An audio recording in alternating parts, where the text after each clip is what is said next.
recognize the presence of the mayor of the city of Georgetown, Mr. Alfred Mentor. As we move through the proceedings this morning, we focus on the bank.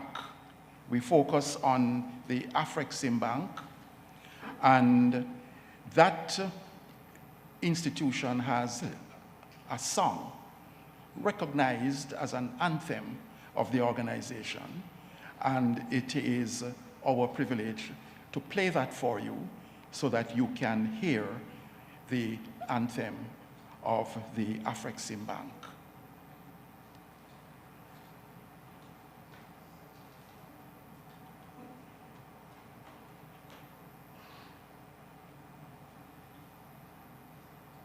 From within the shores of the motherland and far beyond, with dignity we rise and we build a bridge for all. With integrity, respect, trust, excellence, commitment, creativity. We will build for Africa's prosperity. We will build for the now and posterity. As we standing together, we prevail to forever. We are transforming Africa straight. Oh, we are Afrexim. We will build for Africa's prosperity. We will build for the now and posterity. As we standing together, we prevail to forever. We are transforming Africa straight. Oh, we are Afrexim.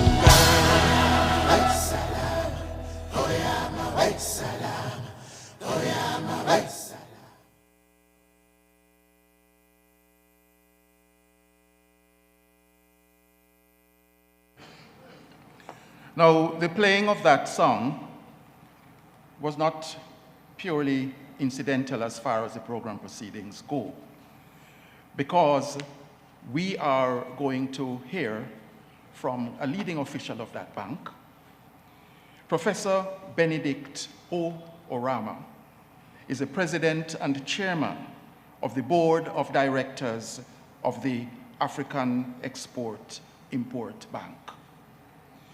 As the president, Professor Orama has grown the bank significantly and improved its global appeal and relevance to the African continent. For instance, the bank is playing a leading role in the implementation of the African Continental Free Trade Agreement, which is the most significant multilateral development on the continent for decades. Professor Orama led the creation and is leading the deployment of very innovative digital platforms that will boost intra-regional trade and investments by revolutionizing cross-border payments and improving access to quality trade information. It gives me great pleasure to invite Professor Benedict Orama, President and Chairman of the Board of Directors of the Afrexim Bank, to address you.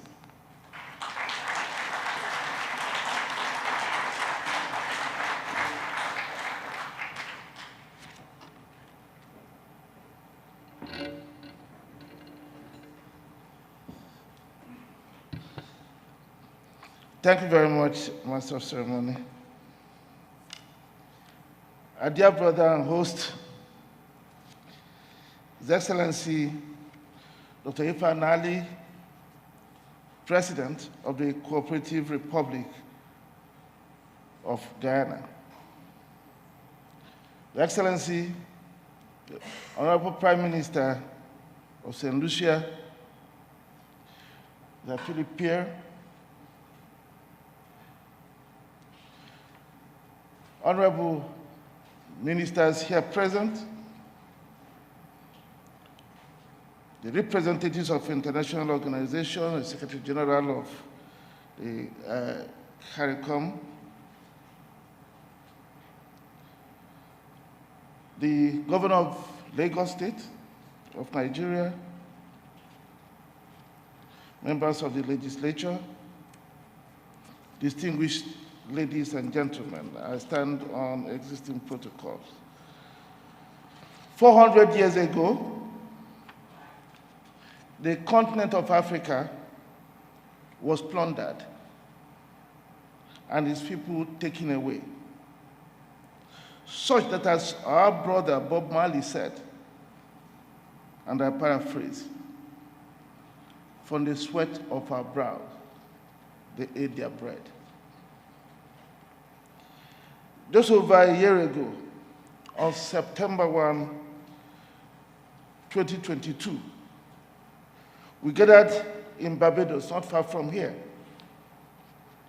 to commence the journey of reversing the ills of the Middle Passage by building the bridges that will allow us to collectively own our destiny.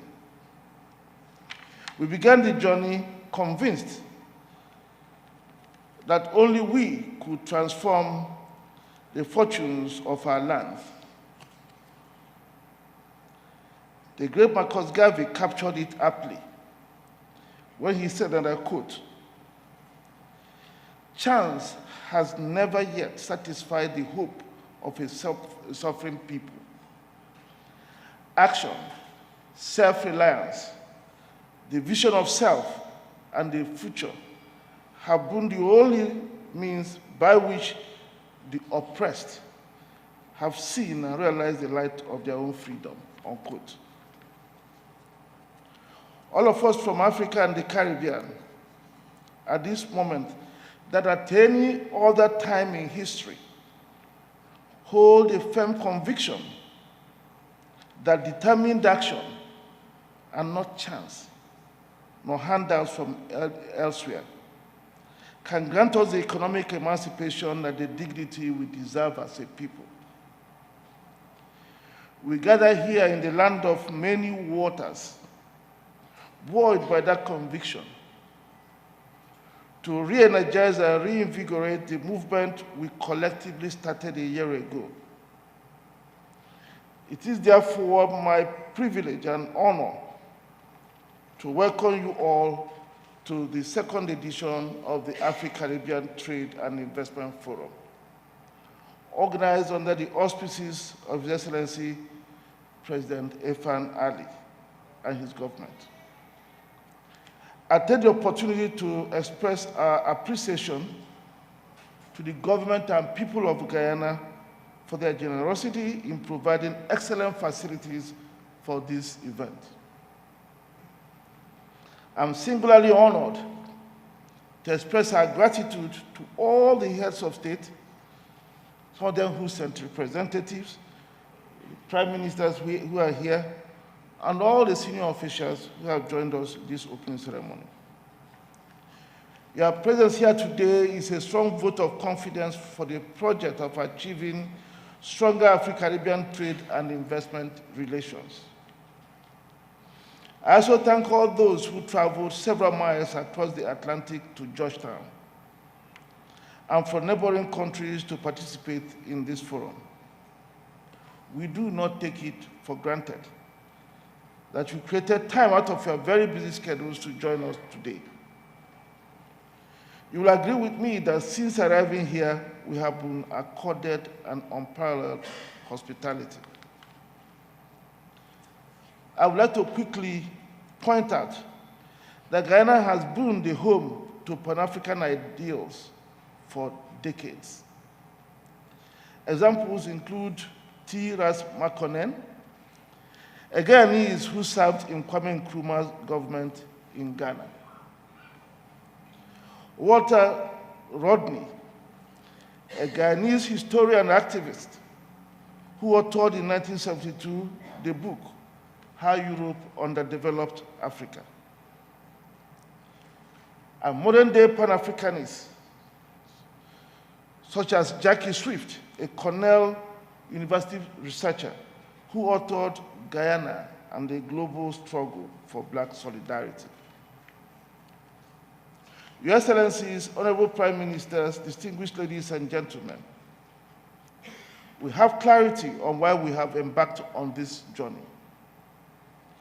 I outlined it during the first edition in Barbados last year when I said, and I quote, "Today, we are gathered here to cause reverse, to turn the atrocity committed over 400 years ago into an asset for our people. We hope that when we leave here, our two regions will have forged an unbreakable, everlasting bond that opens direct links, enabling the Caribbean to receive a fair share of tourism receipts from African tourists. We want to live here with actionable proposals on how to open air and sea links between the Caribbean and Africa. We would like to live here with concrete plans to open banking and payment rails, seal joint ventures for industrial projects, deepen commercial collaboration in the creative and cultural space, including how to collectively protect our intellectual properties, and create institutional arrangements that will enable capacity building and greater daily engagements amongst ourselves. We want to live here clear in our minds regarding ways to catalyze manufacturing investments in the Caribbean, to take advantage of the $27 trillion North and Latin American markets. We must collaborate in the healthcare space so that shortages of qualified healthcare professionals can be overcome," unquote. A year later, the vision couldn't have been better defined. Another could the path be any clearer. We must be proud that in just 1 year, we have made significant progress in pursuit of our shared aspirations. We have worked very hard to fulfill our promises to each other like true brothers and sisters. We have advanced initiatives sometimes at great cost to ourselves as institutions and countries because we have a razor-sharp focus on the bigger picture, the ultimate goal of restoring dignity, respect, and control of our destiny to ourselves. I therefore stand here confident that success awaits us. It is possible because we all believe in the project, a belief which found expression in the milestones we have crossed. In just under a year, 12 of the 15 CARICOM member countries have signed the partnership treaty, and 8 had ratified, which made the treaty effective in months, not years. This paved the way for many groundbreaking achievements to occur in rapid succession.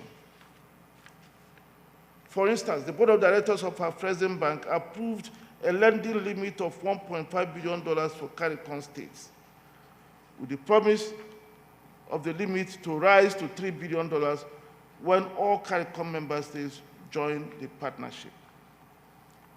Our President Bank has led more than 5 trade and investment missions to the CARICOM, which covered most of the countries that had signed the partnership agreement. This led to the building of over $2 billion in pipeline deals across the CARICOM. As a result, critical transactions have been approved or at final stages of conclusion. For Guyana here, we've agreed to conclude a $500 million transaction to support accelerated infrastructure development projects of the Guyanese government. For Barbados, in support of tourism revitalization. St. Lucia, for climate adaptation interventions. The Bahamas, for SME support and development. Grenada, for tourism projects, and St. Kitts and Nevis for renewable energy projects and trade finance. AFRESIMBank Investment Promotion Drive has also attracted African investment interest in fisheries, renewable energy, ports, industrial parks, financial institutions, and tourism, to name a few. During this event, agreements will be signed covering some of these financings and investments. In particular, AFRESIMBank subsidiary, the Fund for Export Development in Africa, will enter into a framework agreement with Access Bank Group Nigeria to jointly invest in the financial services sector here in Guyana and across the Caribbean. We also expect to sign a document evidencing the arrangements we've reached with the government of Guyana for the $500 million infrastructure investment bridge financing facility. AFRESIMBank's Pan-African Payment and Settlement System, PAPS, has been selected to run a pilot program for CARICOM central banks as a payment infrastructure for the CARICOM. We hope that very soon, the payment systems of Africa and the CARICOM will be integrated so that a Guyanese can buy an African product and pay seamlessly in Guyanese dollars, where the African seller receives his or her own national currency. And on the 4th of August 2023, 11 months since we started this journey, AFRESIMBank opened a Caribbean office in Barbados, and it has begun operations. Allow me, distinguished ladies and gentlemen, to introduce the Regional Chief Operating Officer of our CARICOM office, Mr. Okechukwu Ihejirika. I don't know whether you are here.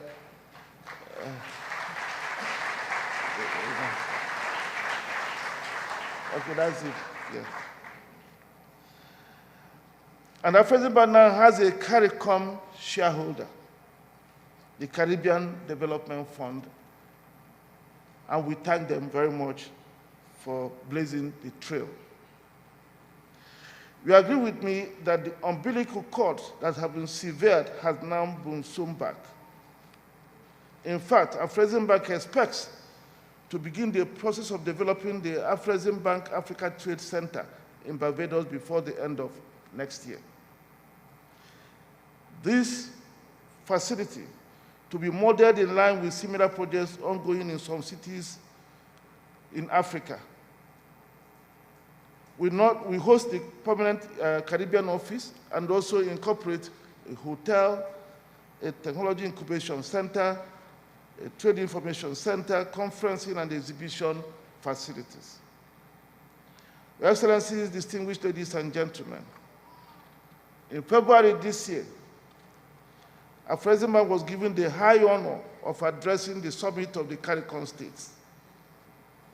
At that summit, we promised to expeditiously establish a presence in CARICOM and to assist the region in creating a CARICOM Exim Bank, of which AFRESIMBank will be a shareholder if invited to.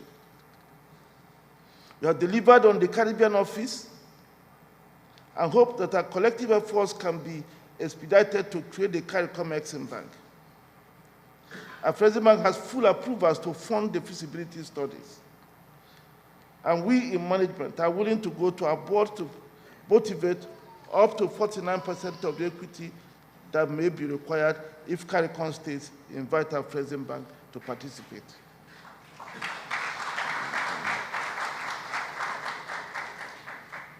As we look ahead, distinguished ladies and gentlemen, I'll be the first to acknowledge that despite the lightning speed of delivery, the journey remains rough and difficult.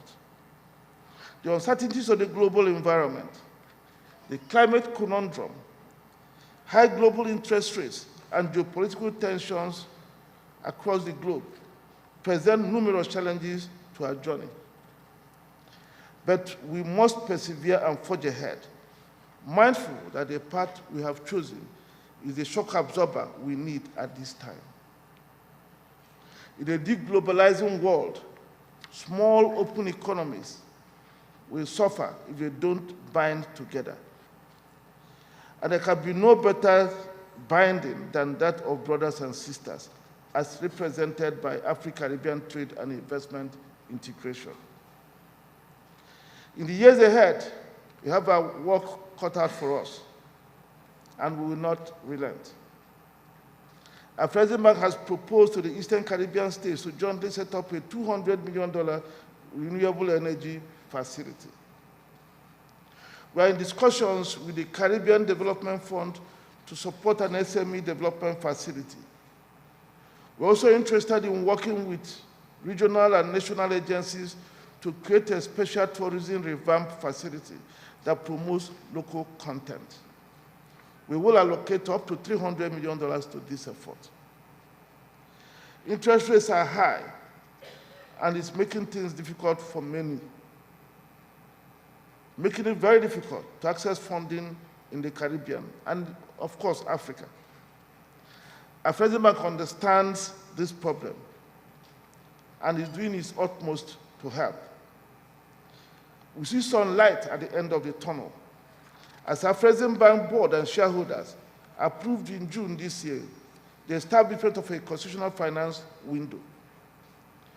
We intend to initially set this up at $1 billion, but believe that the fund will rise quickly.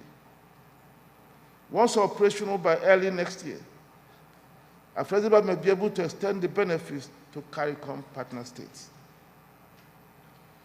There's also rising demand from the CARICOM, from non-CARICOM Caribbean states to join this partnership.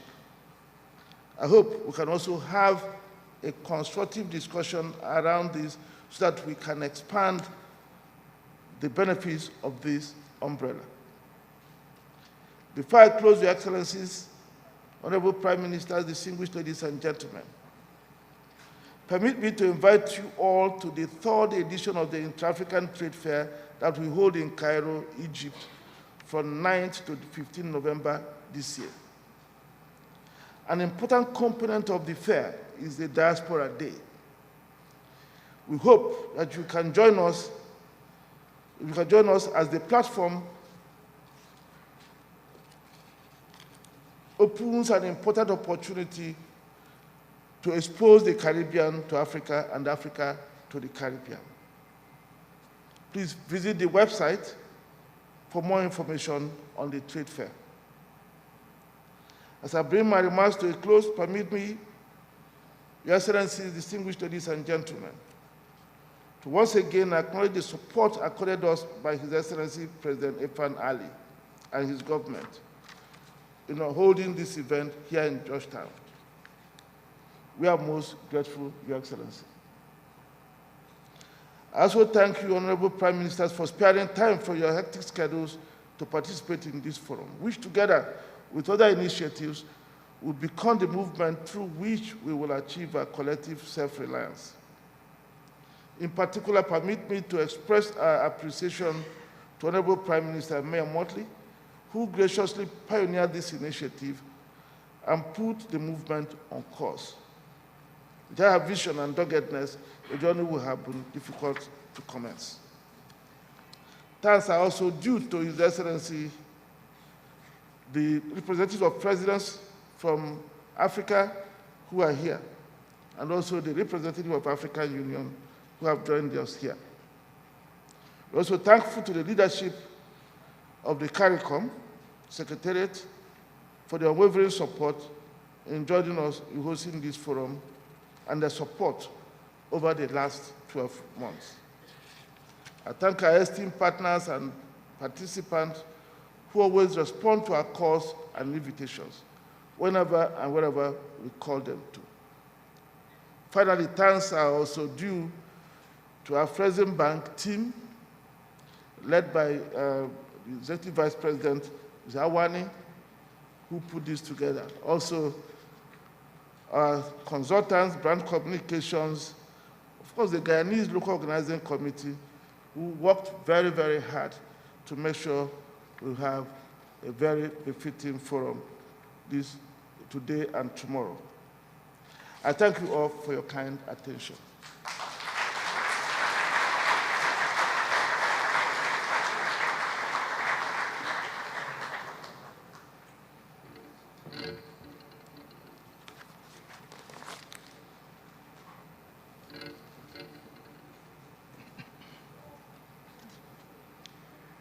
Thank you very much, Professor Orama, for those introductory remarks.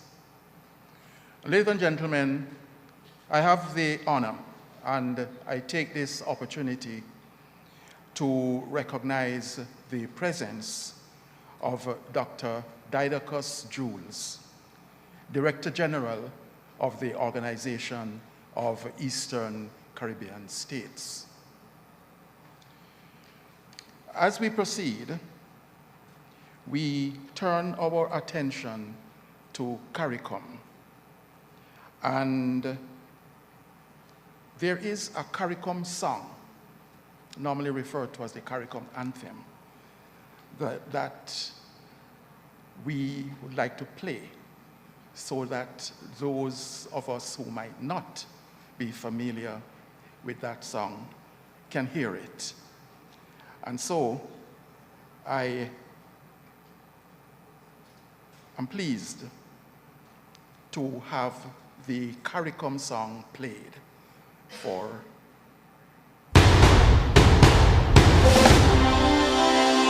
from many distant lands our forefathers came, some seeking adventure, some bound in chains,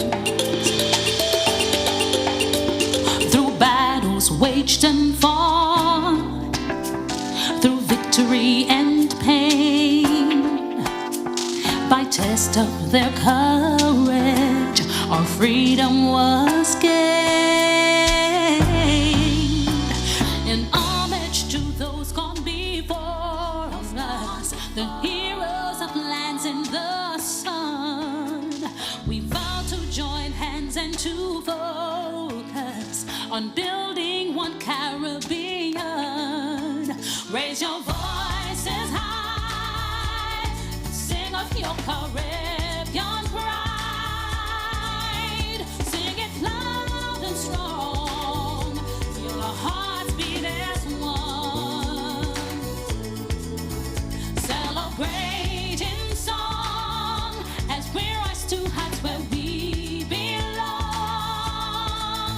Sound the victory drum for CARICOM.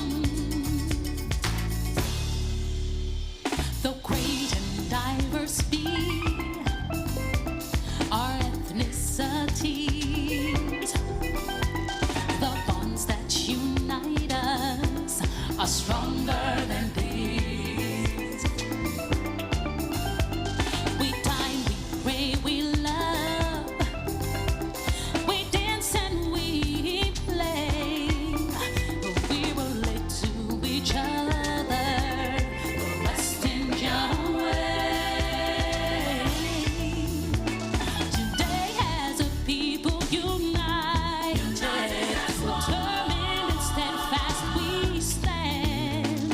We look to a brand new horizon, the future now firmly in our hands. Raise your voices high and sing of your Caribbean pride. Sing it loud and strong, feel our hearts beat as one. Celebrate in song as we rise to heights where we belong. Sound the victory drum for CARICOM. Hele, hele, bravo, open you sing CARICOM. Leve, leve, bravo, naki you drum CARICOM. Tabu, ya tabu, awo, open you sing CARICOM. Ladies and gentlemen, the CARICOM song, or the CARICOM anthem. And again, the playing of that at this time has particular significance because of who is going to be the next speaker. Carla Natalie Barnett became the 8th Secretary General of the Caribbean Community known as CARICOM, on the 15th of August, 2021, by unanimous appointment of the Conference of Heads of Government of CARICOM. She's an economist, and she brings over 30 years of professional experience in the region to the post that she holds, including having served as Deputy Secretary General of the CARICOM Secretariat, Deputy Governor of the Central Bank of Belize, Financial Secretary of the Government of Belize, and Vice President Operations at the Caribbean Development Bank, blazing a trail as the first woman appointed in all of those positions. She has also provided consultancy and advisory services in public sector, financial management, and strategic planning. Ladies and gentlemen, it is indeed my profound privilege to invite Her Excellency, Dr. Carla Natalie Barnett, Secretary General of the CARICOM Secretariat, to provide her opening statement.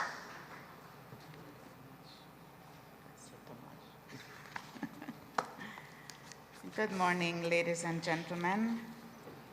All protocol having been set out very clearly, let me just recognize Your Excellency, President of the Cooperative Republic of Guyana, Mohamed Irfan Ali, Prime Minister of St. Lucia, Honorable Philippe Pierre, and Professor Benedict Orama, President and Board Chairman of Afrexim Bank. Other distinguished guests, ladies and gentlemen, it is a distinct pleasure for me to say just a few words at the opening of this second Africa-Caribbean Trade and Investment Forum, taking place this time in Guyana and organized by the Government of Guyana, the African Export-Import Bank, and all the other collaborators whom we have heard set out. Can I say that we are on the way to an annual African-Caribbean Trade and Investment Forum? At the first CARICOM Africa Summit in 2021, our leaders articulated a vision of a shared, prosperous future built on greater economic integration and enhanced people-to-people contact through increased trade, investment, air travel, and maritime links. With its market in the Continental Free Trade Arrangement set to reach $6.7 trillion by 2030, Africa represents tremendous potential. The continent is experiencing a rapid growth and transformation, with some countries being categorized among the fastest growing economies in the world. CARICOM is a strong performer in services, especially in such sectors as travel, tourism, and financial services, and there are real opportunities for investment and trade in the services sector as well as in the agriculture and industrial sectors. And of course, we have among us the country categorized as the fastest growing economy in the world, right where we are here in Guyana. There is much work to be done. The trade data shows that at this time there is a limited range of both exports and imports, and trade flows are also limited to a few countries. Total CARICOM Africa trade for 2021 was US $538 million, with a balance of $110 million in favor of Africa. Total trade in 2021 declined from a high of US $1.177 billion in 2018 when trade was nearly balanced. A study by the International Trade Center on expanding African-Caribbean trade, which was launched at the first Africa-Caribbean Trade Investment Forum last year in Barbados, found considerable trade potential between Africa and the Caribbean. Services exports to Africa show the greatest opportunity for the Caribbean, and Africa has 2.3 times more potential to export goods to the Caribbean. This is the International Trade Center study. Advancing trade and investment flows between our regions requires a strengthened and streamlined infrastructure to support Africa-CARICOM trade, including air and maritime distribution and transportation channels. This would be facilitated by establishment of a multilateral air services agreement between African countries and the Caribbean community. Since last year's forum, there has been growing commercial cooperation between the Caribbean region and Africa, supported by the Afrexim Bank. Most I should say, CARICOM member states have signed partnership agreements with Afrexim Bank to operationalize cooperation towards strengthened bilateral trade and investment links, including by promoting and financing trade between our regions. As you've heard, the Afrexim Bank has established a representative office in Barbados and is providing technical assistance towards the establishment of a CARICOM export-import bank.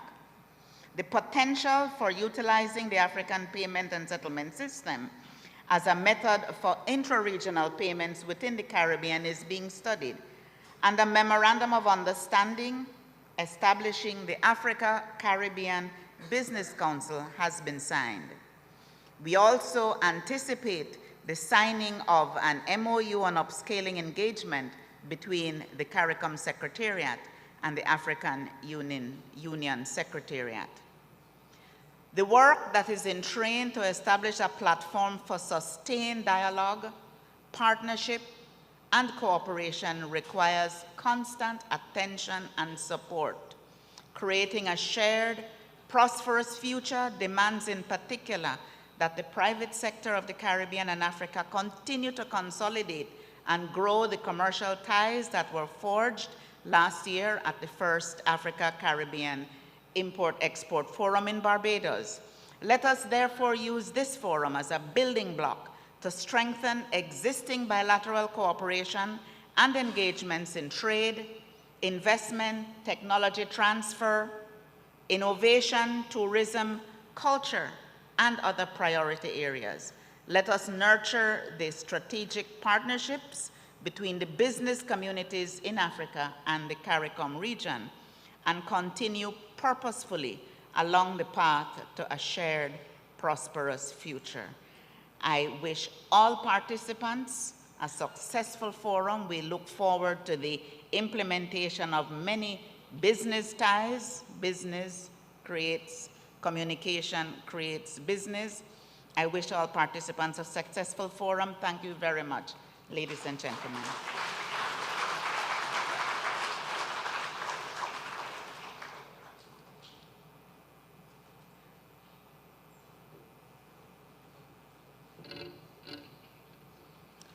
Thank you very much, Your Excellency, Dr. Carla Barnett, for those opening remarks. At this point, we will present the video of a goodwill message delivered by Dr. Pamela Coke Hamilton, who is the Executive Director of the International Trade Center. So we will view the video. Distinguished guests, ladies and gentlemen, congratulations on the second edition of the Africa-Caribbean Trade and Investment Forum. I'd like to thank the Afrexim Bank for making this forum such a vibrant space for exchanging ideas and forging deeper relationships, and express my gratitude to the Government of Guyana for hosting this year's event. I'd also like to thank CARICOM Secretariat and the African Union, as well as the Government of Barbados, last year's active host, for their profound commitment to fostering greater African-Caribbean trade, and especially their respective leaders for their advocacy in support of this goal. These two regions have much in common, including a shared history, as I know personally given my own Jamaican background and Nigerian ancestry. By coming closer together, Africa and the Caribbean are forming a large inter-regional market that will, as this year's theme affirms, create a shared, prosperous future that changes lives for the better. Since last year's Active, we've already seen big increases in commercial cooperation. We've been fortunate at ITC to work closely with the African Union, the AFCFTA Secretariat, CARICOM, and other partners in supporting these efforts. I'd like to congratulate the Afro-Exim Bank for opening its first CARICOM office in Barbados last August and affirm that ITC also stands ready to support the Africa Caribbean Business Council launched at last year's ACTIF. As the UN Small Business Agency, we know that it's critical to hear directly from MSMEs on what they need and where they're headed. That's why we've brought entrepreneurs from both regions to this year's ACTIF. If you visit the ITC Pavilion, you'll meet some of the companies we've been working with in the agribusiness sector, especially in cassava production, and hear their stories. Our research confirms that while we're making strides in the right direction, we can achieve even greater benefits through more interregional cooperation. The export potential of the African Caribbean trade stands at over $1 billion. And if we look closer at agribusiness, which is critical for both regions, the collective export potential reaches 95 million. This cooperation is becoming more urgent every day as climate change, conflicts, and other crises put food systems and supply chains under strain. But these agribusiness gains and the resulting benefits for food security will only materialize with greater investments in transport and logistics, along with the effective implementation of regional integration initiatives like the AFCFTA. CARICOM's 25 by 25 initiative to slash the Caribbean region's food import bill by 1/4 by 2025 is another important step towards greater food security. I look forward to hearing what emerges from this year's forum, and as an ambassador for the Intra-African Trade Fair in Cairo next month, I'm excited to continue these conversations on the future of African Caribbean trade with Afro-Exim Bank President Benedict Orama. Thank you all. I wish you a rewarding forum.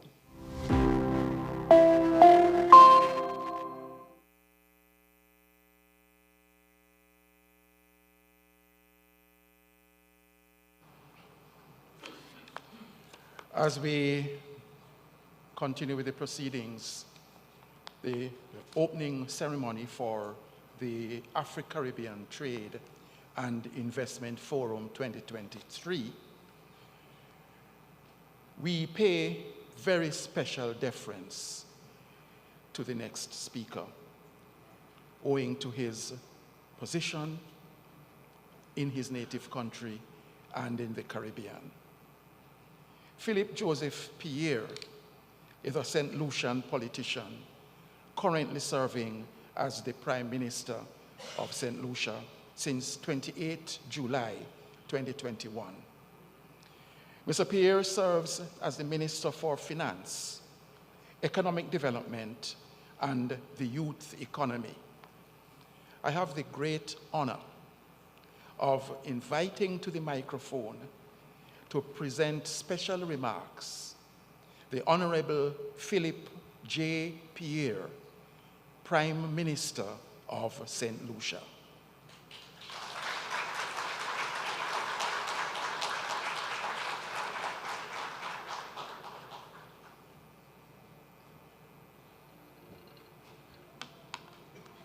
Thank you very much, Mr. Master of Ceremonies.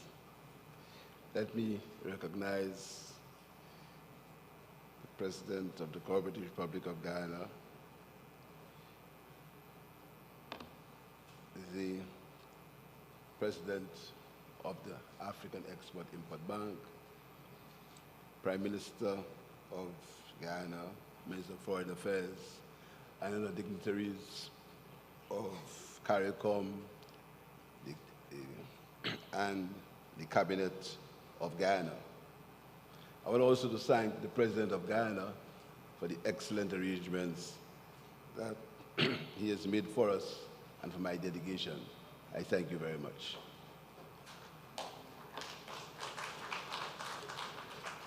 Ladies and gentlemen, the Caribbean shares a profound and deep-rooted connection with the African continent, which traces back to the harrowing times of the transatlantic slave trade. Today, the echoes of this shared history resonate in the culture, music, traditions, and even the spirit of resilience of the Caribbean nations. Allow me to share a few thoughts with this gathering, underscoring our commitment to creating a shared, prosperous future with our African sisters and brothers. You will agree that we all recognize the immense potential that lies in strengthening economic ties for robust trade links and investments, tapping into shared markets, especially in developing sectors such as technology and renewable energy. St. Lucia remains committed to fostering cultural and educational exchanges, aiming to bridge our heritage and histories, while building solid partnerships between our educational institutions for knowledge transfer and research. In my first policy statement, after being sworn in as Prime Minister on July 28, 2021, in observance of Emancipation Day on Monday, August 2nd, 2021, I announced that I had instructed the Ministry of Education to prepare a syllabus for the teaching of African history at our educational institutions in St. Lucia.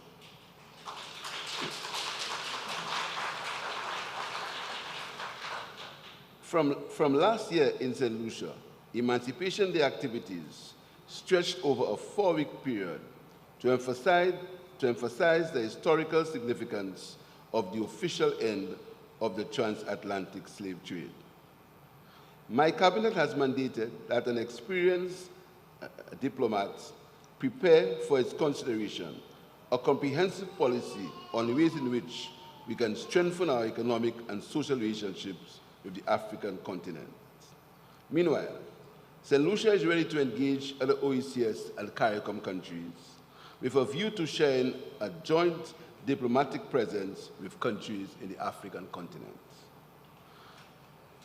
Addressing the pressing challenge of climate change and advocating for environmental sustainability is at the forefront of our agenda as we engage in research, policy making, and the sharing of green technological innovations. In the area of healthcare and well-being, our regions have much to gain from joint medical research and sharing best practices in public health management. This need was made even more evident in the wake of the global COVID pandemic. Enhancing our infrastructure and connectivity for improved transportation links and technological innovation also remains a priority. Making our region more accessible to each other should foster trade, tourism, and people-to-people contact.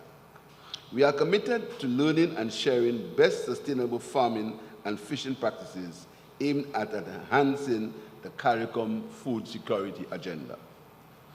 In all our endeavors, we underscore the importance of inclusive growth, creating avenues for youth economic engagement and women empowerment. In this way, we can collectively strive towards a future marked by prosperity, stability, human rights, and shared success.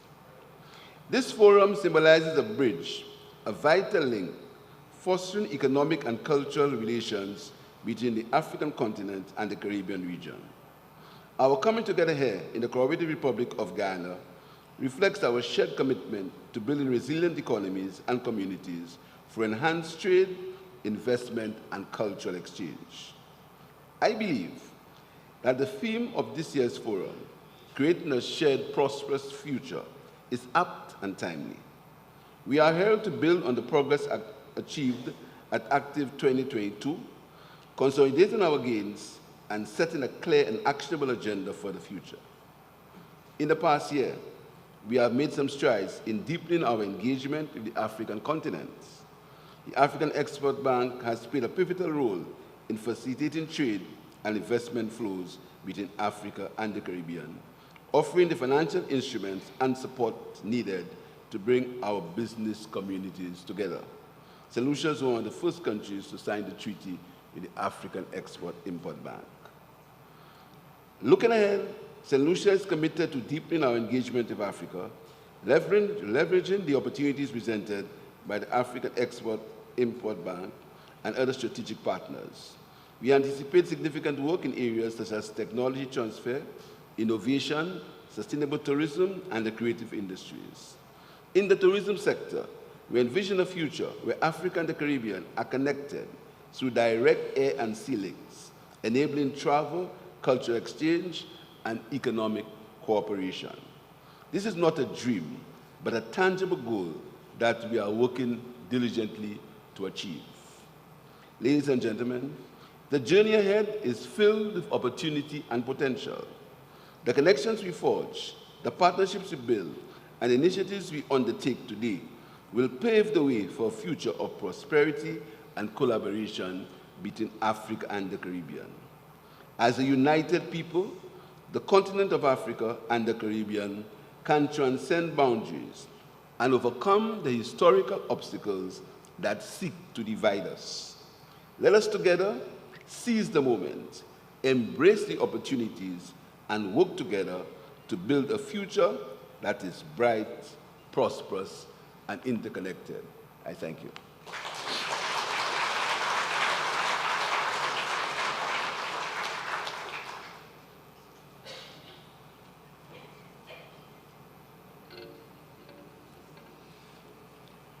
Ladies and gentlemen, I did say earlier on that we pay special deference to the gentleman who just spoke. And while I cannot presume to do this on behalf of the government of Guyana, I am sure you will approve, as members present at this opening ceremony, of me saying that we express particular gratitude to the Honorable Philip Pierre, Prime Minister of St. Lucia, for having considered it sufficiently important to attend and take part in this conference and in this opening ceremony of the African Trade and Investment Forum 2023. We now recognize the importance and the power of the performing arts, and we will be privileged to witness two performances by some of Guyana's top performers. The first is going to be performed by Shania, and she is described as Guyana's rising star that has been making waves since her debut performance at the Miss Jam Zone Pet Pageant in 2022. We are going to hear Shania, perform the song, Lift Every Voice. Ladies and gentlemen, Shania.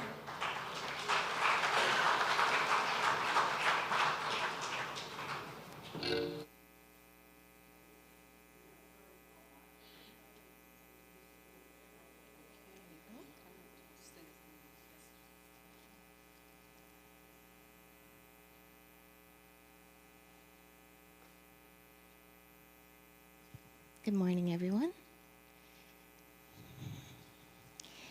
Lift every voice and sing till earth and heaven ring, ring with the harmonies of liberty. Let our rejoicing rise high as the glistening skies. Let it resound loud as the rolling seas. Sing a song full of the faith that our dark past has taught us. Sing a song full of the hope that the present has brought us. Facing the rising sun of a new day begun. Let us march on till victory is won. one. Thank you.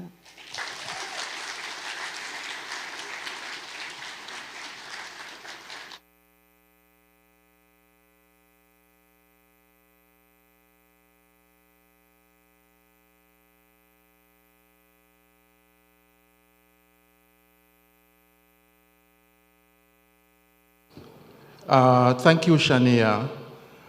And we are now going to witness another performance from the National Dance Company.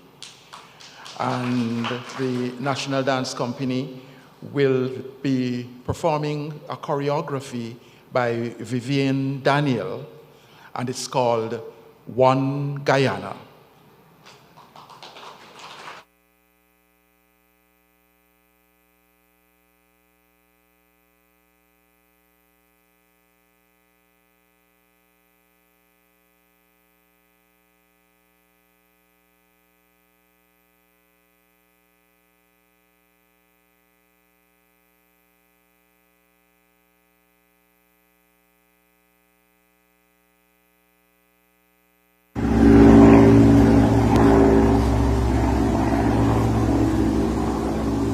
Bire mazak wurut nogong Morowia kok manoro tijit ningai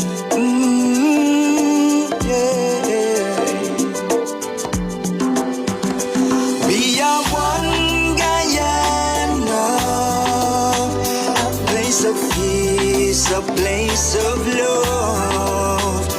We are one Guyana, it's paradise, it's our world.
On the low coastal plains, plenty rice and sugar cane.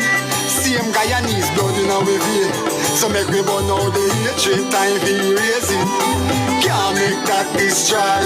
6 races I share the same space in this 83,000 square miles. We are one Guyana, a place of peace, a place of love. We are one Guyana, it's paradise, it's our world.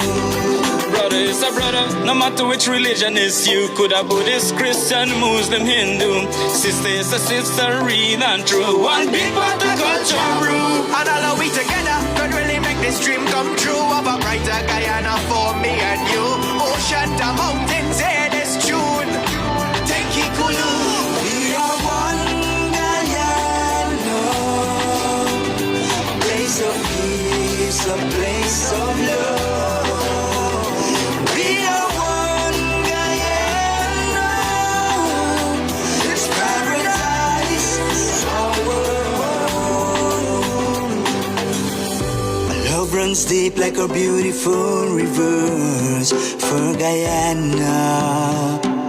Oh, and when we stand as one, mighty like Mount Jerima for Guyana, for Guyana. Our life would be beautiful, just like Guyana. She's blessed us with her own, just to embrace her. You say, one and alone can't have lots of lots. Put her hands together, give her a standing ovation. This great nation, a little gem of this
Thus,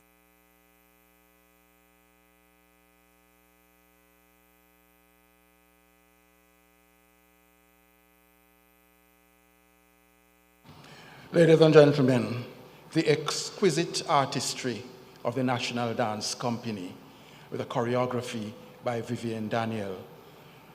A dance that is a modern dance, but much informed by the traditional, that we can adequately describe as a Guyanese dance. One Guyana by Vivian Daniel, performed by the National Dance Company.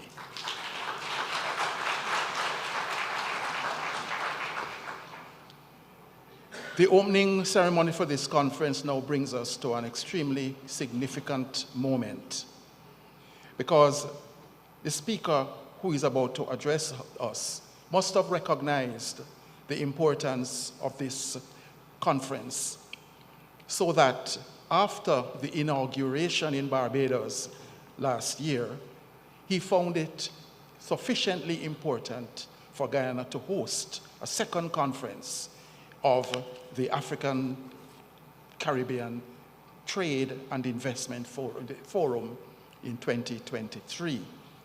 He is a gentleman who has, of late, been making waves internationally on behalf of Guyana and the Caribbean as a voice for this part of the world and as a voice underlining the geopolitical importance of Guyana and the Caribbean in the world. And he assumed office as the President of the Cooperative Republic of Guyana on August 2nd, 2020. Previously, he has served in high positions in the Guyana government as a minister of government. He has served as a member of parliament and in many other capacities within his party and in the civil society. I have the great privilege, it is indeed my profound honor. I cannot attempt in a few ad-lib words to introduce him, but I announce the President of the Cooperative Republic of Guyana, His Excellency Dr. Mohamed Irfan Ali, who will present the keynote address at this conference.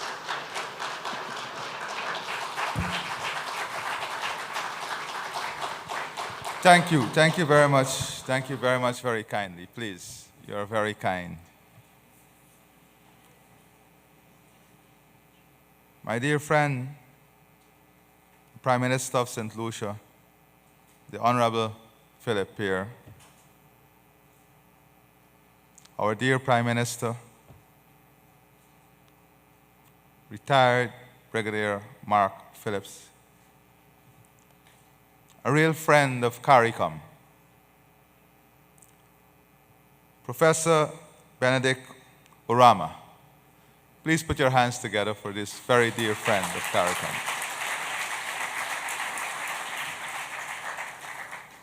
Distinguished foreign ministers of CARICOM, distinguished ministers of Africa and CARICOM, more importantly, distinguished ladies and gentlemen, good morning and welcome to Guyana.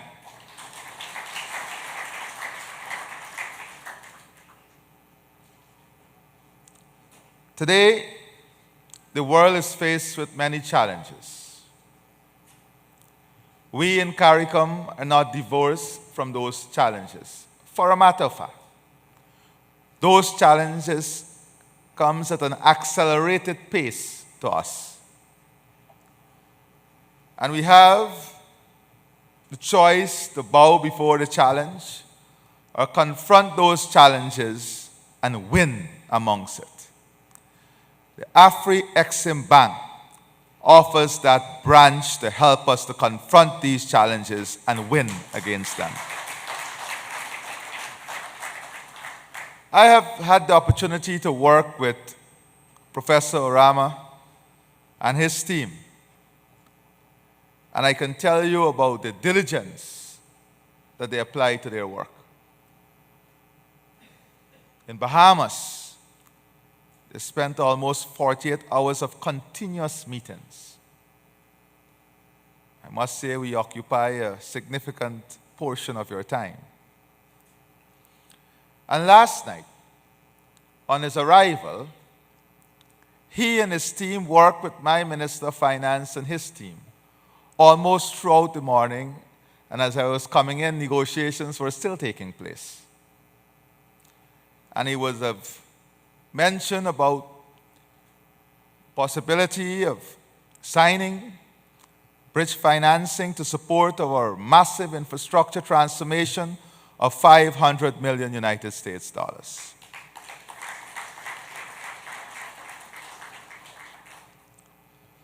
So, we live in a strange world.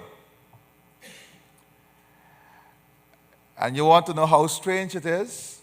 Let us examine the front page of all the newspapers in the Western Hemisphere tomorrow and see how many of them will speak about this story that is unfolding here today.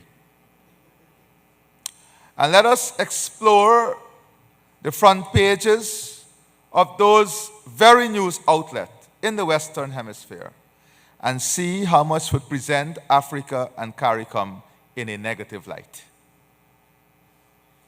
And that's a story you must understand. We have failed historically to celebrate who we are and to celebrate our accomplishments, and we must stop this failure now. We have the ability and we have presented solutions to many global problems. We have not owned those solutions. And this platform is one such avenue through which we can own our problems and find the solutions for our problems among ourselves.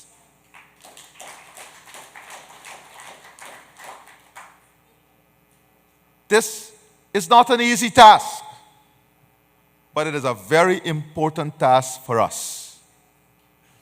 Otherwise, our solutions will continue to be clouded with the implications of other challenges. I gave the example recently at a forum at the African Business Magazine, which I'm very grateful and honored to have been presented with an award, that if you look at a simple rickshaw, it tells you a story. If you want to symbolize poverty in Asia, India, Africa, you will see a rickshaw with someone riding it and persons in it. That's a picture that is used to symbolize poverty. The same rickshaw is used in Manhattan to symbolize affluence and tourism and a culturally rich society.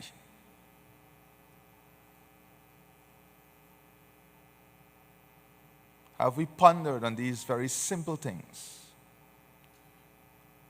of similar nature, but which are used to characterize us differently? Since our engagement here in Guyana with the African Exim Bank, we have made very strategic decisions as a government. First of all, we have appointed a full-time advisor in the Ministry of Foreign Affairs on African investment and business opportunity in the form of Ambassador Hamley Chase. Hamley Chase, is he here? Is Hamley here? I'm sure he's around. Outside of that, I want to recognize the strong work of Floyd Haynes, if you can stand, please. Over the last number of months, Floyd has journeyed many times in Africa and has held many discussions with the Afri-Exim Bank to do a number of things. Just like the government, they are in the final stages of negotiating a $15 million facility to support local businesses, SMEs, here in Guyana. His bank is also working with the Exim Bank. I'm advised in support of one of the first local group, all women, who would have won one of the oil blocks here in Guyana. I don't know if they're here, but they should stand and we should recognize them. Where are these women? Are they here? Please, please.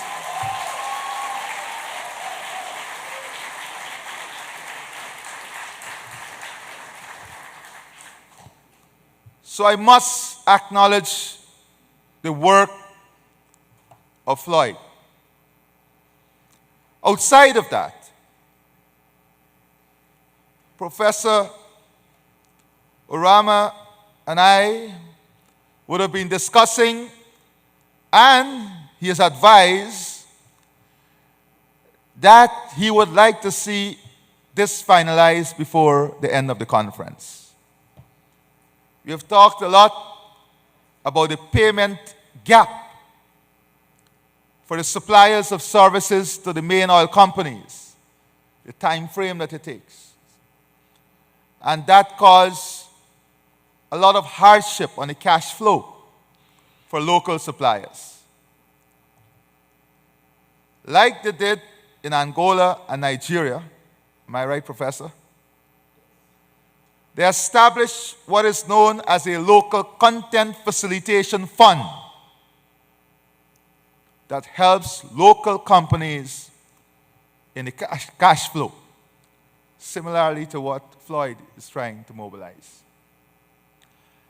And before the end of this conference, ladies and gentlemen, we will have agreements for the establishment of a local content facilitation fund here in Guyana.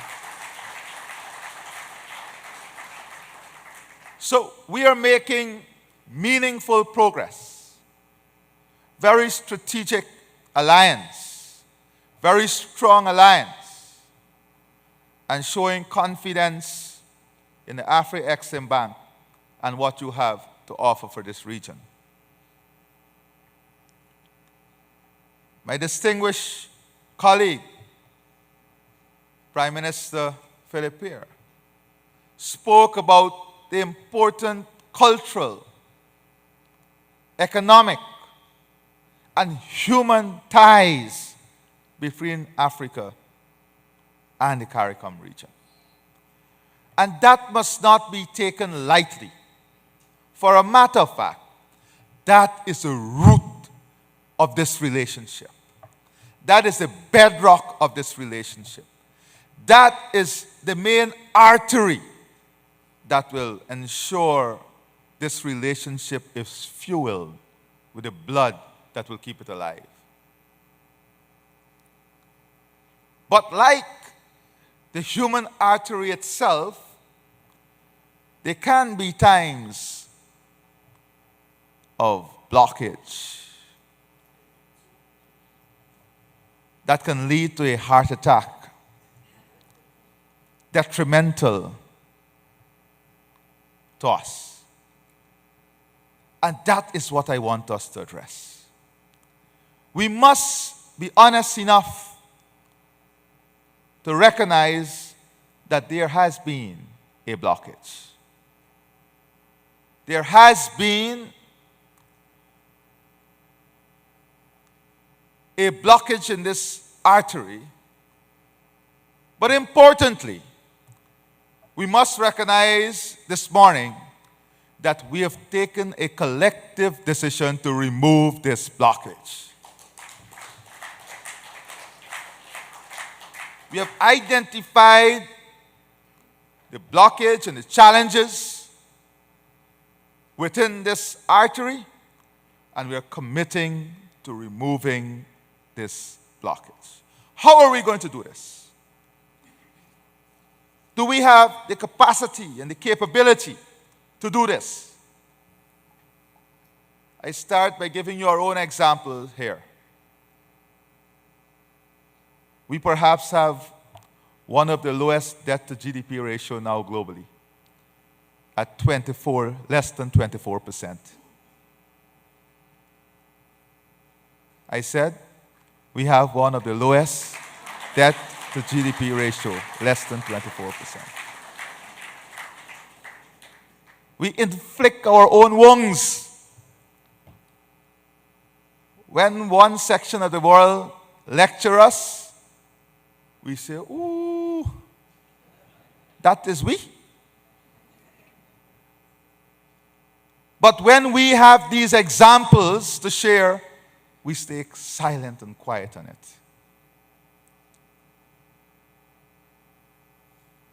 We are a land of 6 different people, united and free.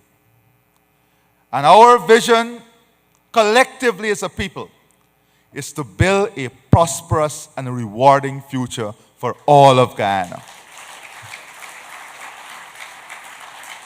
But let me hasten to add that our prosperity must lead to this region's prosperity. We are integrally linked to this region, and we have a responsibility to work as hard as we work for Guyana, for this region, and ensuring a prosperous pathway for this region. And we are fully committed to that.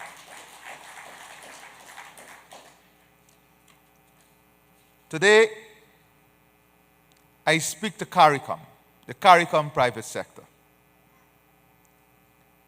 And I see my dear friend from CAPSO. Please stand and let us recognize you.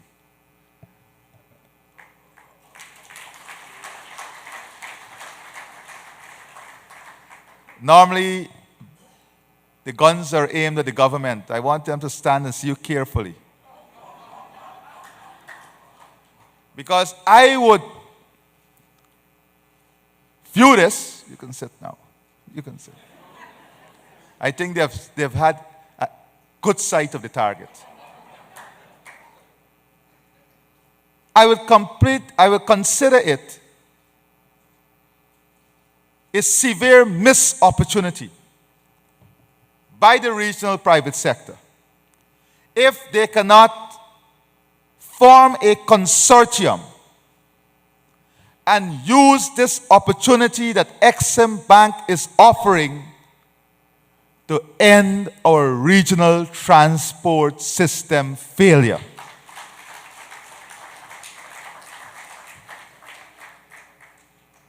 And I speak specifically about our maritime transport infrastructure. We can plant and grow as much as we want. We can do agro-processing, manufacturing, industrial development. We can re-engineer the supply chain, but we have to move things. We have to move things throughout the region. We must find the solution. Exim Bank has assured us that they are ready to examine a proposal from the regional private sector to present this solution. Every single state in CARICOM has made it clear that we will give all the incentives necessary to facilitate the building of a regional transport infrastructure system to solve the problem of regional transport. It is in your hands now.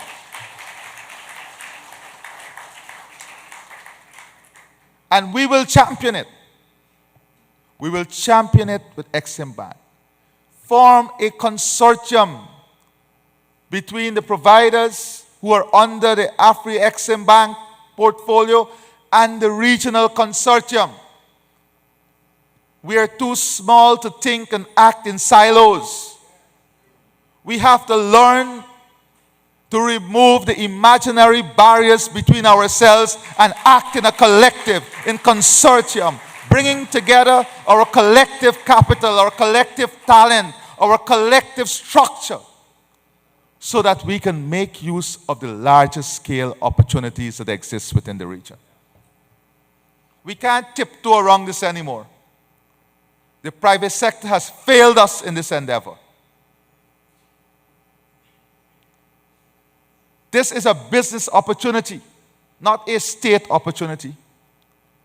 This is a business opportunity that governments in the region are ready to facilitate and support through the right incentive and fiscal system. We have made it very clear.